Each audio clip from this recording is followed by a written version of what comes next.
Pangeran Harry adalah satu dari sedikit orang di planet ini yang menjalani seluruh hidupnya di mata publik. Siapapun yang menonton TV, membaca berita, dan menjelajahi internet setidaknya pernah dengar namanya. Tapi, apa kalian sudah tahu kehidupan awal yang membentuk Duke of Sussex? Jika belum, lanjutkan nonton video ini ya.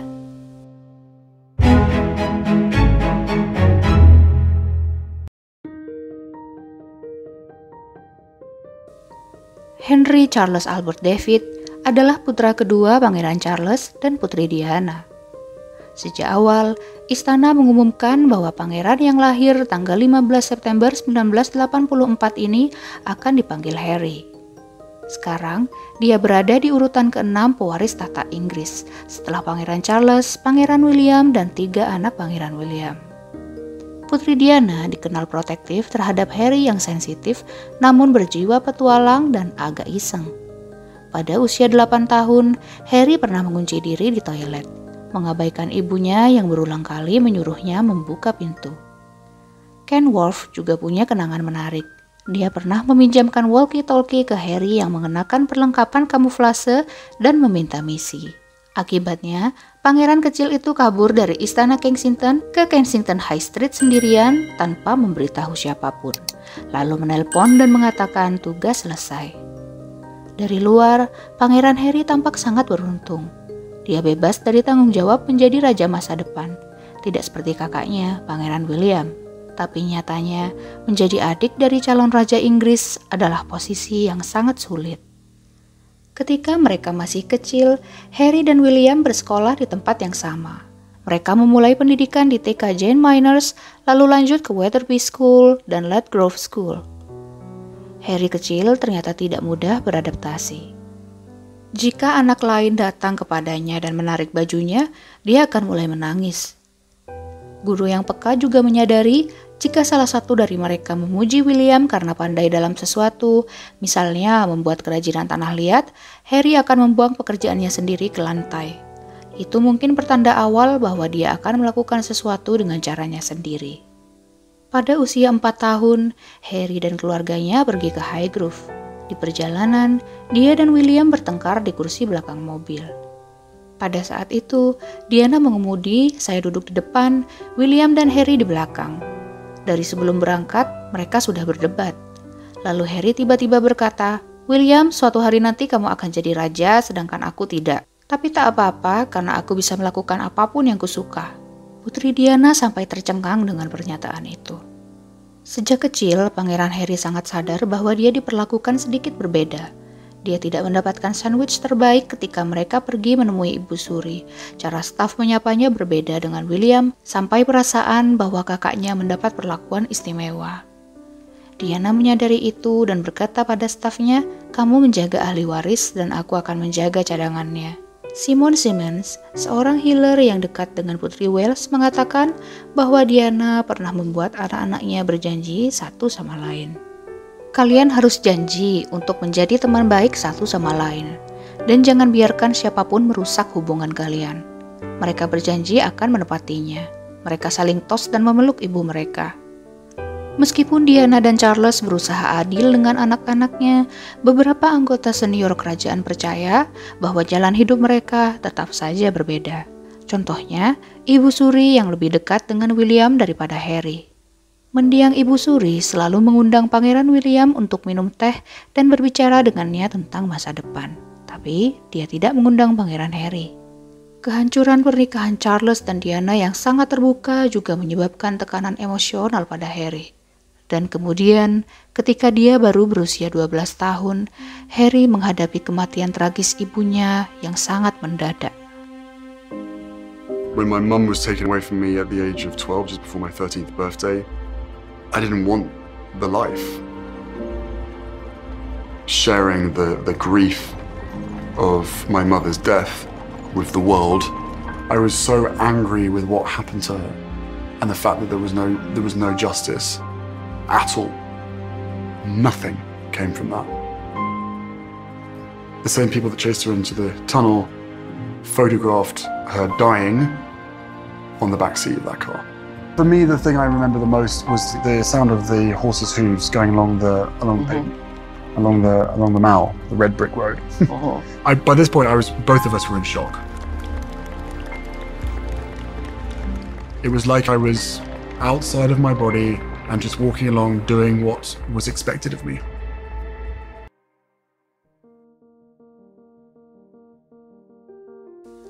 Setelah lulus dari Ludgrove, Pangeran Harry lanjut bersekolah di Eton, sekolah asrama elit yang telah mendidik banyak orang kaya dan terkenal.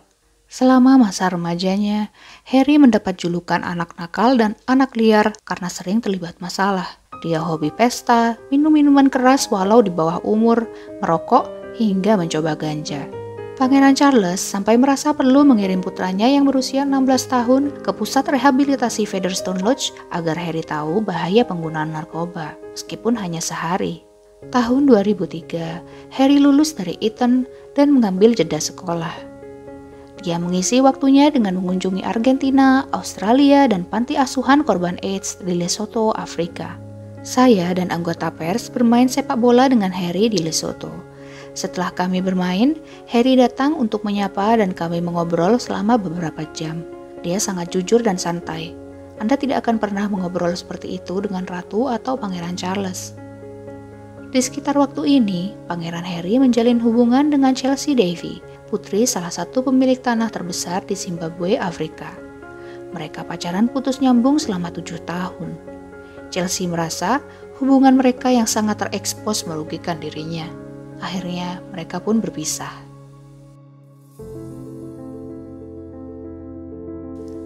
Setahun setelah Harry lulus, Sarah Forsyth, mantan guru seninya, mengklaim bahwa dia telah membantu sang pangeran berbuat curang.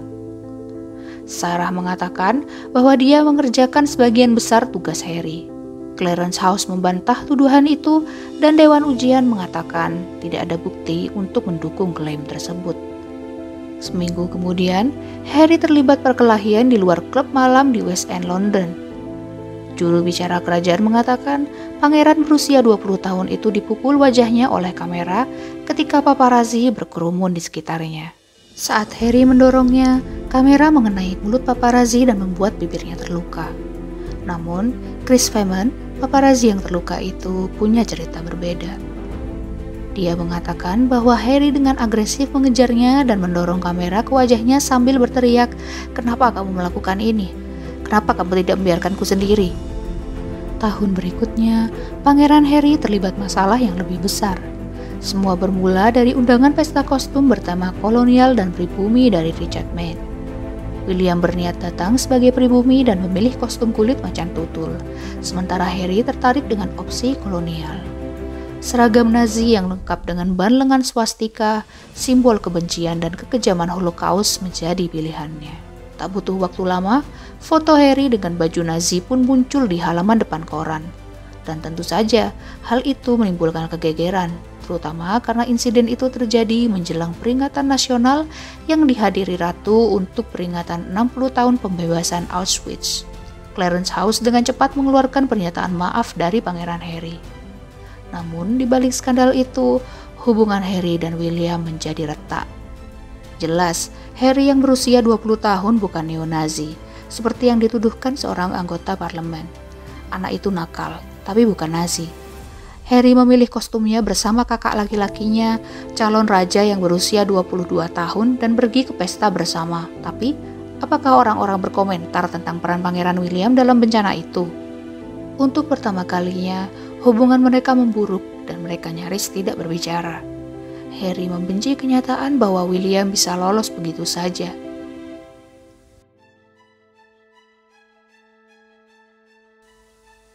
Harry memilih untuk tidak kuliah dan bergabung dengan Royal Military Academy Sandhurst tahun 2005. Setahun kemudian, sang pangeran ditugaskan di Blues and Royals. Pada tahun yang sama, unit Harry direncanakan untuk dikirim ke Irak. Namun, sang pangeran tidak dilibatkan karena dia adalah target bernilai tinggi dan akan menempatkan prajurit lain pada risiko yang berlebihan. Dia merasa patah hati karena meninggalkan rekan-rekan prajuritnya. Tapi akhirnya, Harry diam-diam dikerahkan sebagai forward air controller ke Afghanistan setelah media Inggris setuju untuk tidak mempublikasikan rincian tugasnya. Saya ingin membuktikan bahwa saya memiliki keterampilan, misalnya menerbangkan helikopter Apache, bukan hanya menjadi Pangeran Harry. Sayangnya, di awal 2009, Pangeran Harry kembali menghadapi masalah. Videonya tahun 2006 muncul, memperlihatkan dia memanggil temannya dengan sebutan Our Little Puggy Friend. Istana St. James segera merilis permintaan maaf Pangeran Harry, lalu menambahkan, Pangeran Harry menggunakan istilah itu tanpa niat jahat dan sebagai nama panggilan anggotanya yang sangat populer. Pangeran Harry tidak sedang menghina temannya.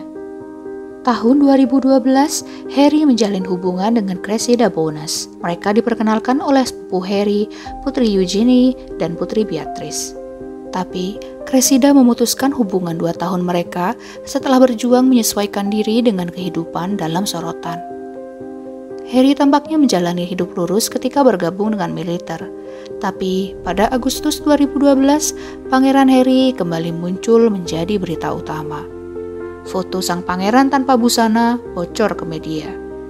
Foto itu diambil selama pesta pribadi di sebuah kamar hotel di Las Vegas, di mana dia dan teman-temannya bermain biliar. Foto-foto tersebut dipublikasikan di situs gosip Amerika Serikat, TMZ, dan The Sun. Tetapi sebagian besar surat kabar di Inggris menolak memuatnya. Harry meminta maaf karena telah mengecewakan keluarganya.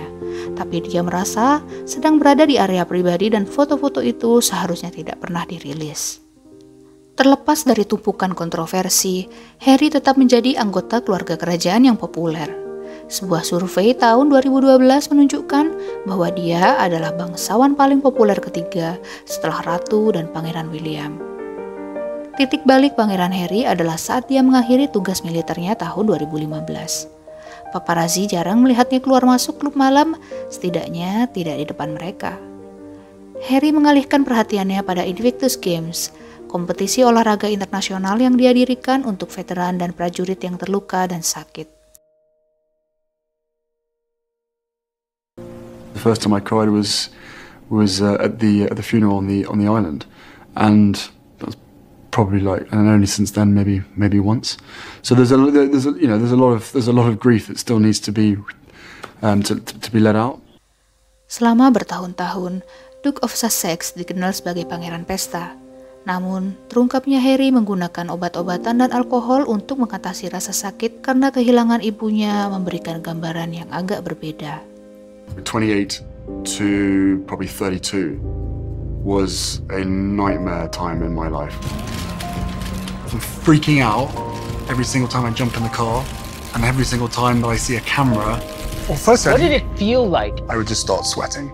I was willing to drink, I was willing to take drugs, I was willing to try and do the things that made me feel less like I was feeling.